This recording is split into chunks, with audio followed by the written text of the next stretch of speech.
Well, now for the NDTV Toyota Keep the Hills Alive campaign, Radhika now reports from Coorg.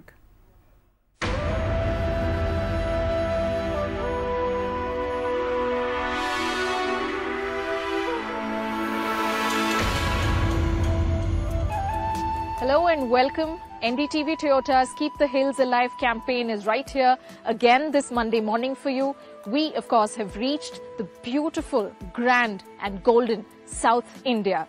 The Western Ghats crosses and stretches over the western frontier for more than 1,600 kilometers. And we are right in the center, in Coorg, in Karnataka, right in the middle of the Western Ghats. These are the still, sparkling, serene and beautiful waters of River Kaveri, which are leading into its tributary. You also have the semi-tropical forests growing by the hills, which are unique again only to Coorg in Karnataka. The Shola grass again, unique to Coorg in Karnataka.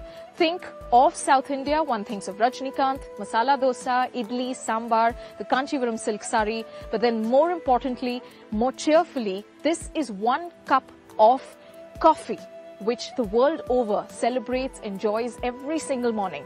The aromatic, energizing, rejuvenating South Indian filter kapi, as it is called, which has of course formed a huge industry, the coffee plantation, right here in South India, forming hectares of forest land, which is an indication of the deforestation that has taken place. But again, coffee plantation also maintains an ecological balance. So, here's a special report on what is posing a threat to not just the coffee plantation but also to the Western Ghats.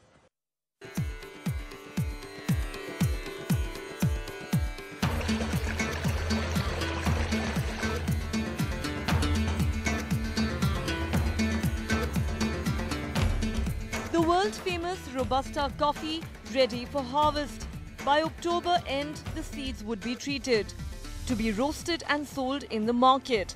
The taste of the coffee beans described widely as smooth, rich, delicate and aromatic. That is attributed to the Western Ghats. The waters flowing from it make the region's soil enviably fertile. Ornithologists have said that if you are a bird lover, you need not just go to a sanctuary, you can always come to coffee estates. Perhaps the birds love the fragrance of coffee too.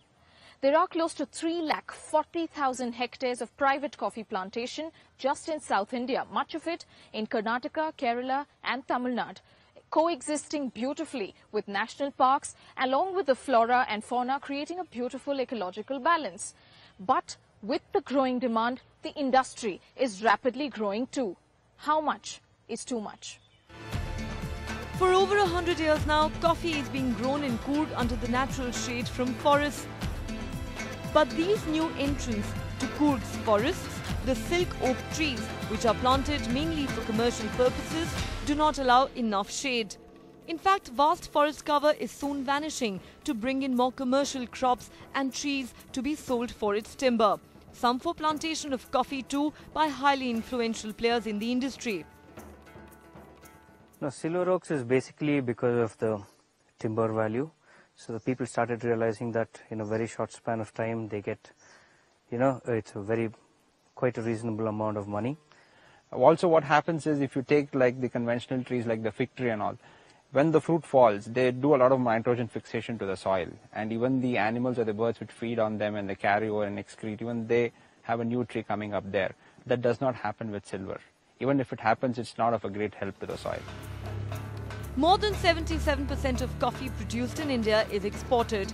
The demand in the domestic market has not increased. Experts fear that the industry may suffer a loss like it did during the British rule, when plantation in Chikmagalur and Coorg came crashing down.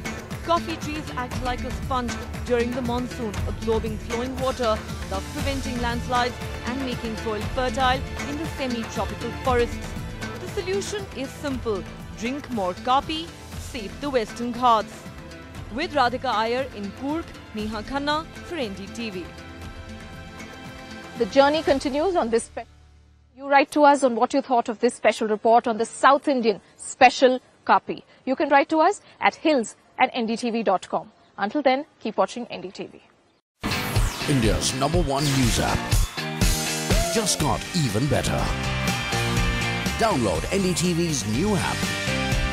fully optimized for retina display, full screen view, faster response time, and Sudoku. NDTV's new iPad app. Download now.